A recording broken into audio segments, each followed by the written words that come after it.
8:20 అవుతుంది గాయస్. కానీ ఎంత వెళ్తురుంది తెలుసా, చూపిస్తాను ఆగండి మీకు. యుఎస్లో న్యూ జెర్సీలో రాత్రి 8:20కి ఇంత వెళ్తురుంది.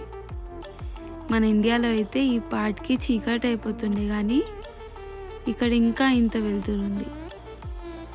ఈ టైంకి కూడా ఇంత వెళ్తురు ఉండడానికి రీజన్ ఏందో మీకు ఇంకో వీడియోలో చెప్తా.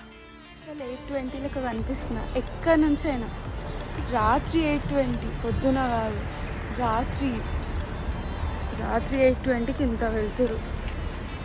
అసలు రాత్రి కూడా అయితలేదు, పొద్దున కూడా జల్దీ అవుతుంది. చీకటి చాలా తక్కువసేపు ఉంటుంది అంతే గైస్. మీకు 8:30 అయినా ఇంకా చీకటి మాత్రం కాదు అని చెప్పేసి చెప్దామని చెప్పి ఈ వీడియో చేస్తున్నా. బాయ్.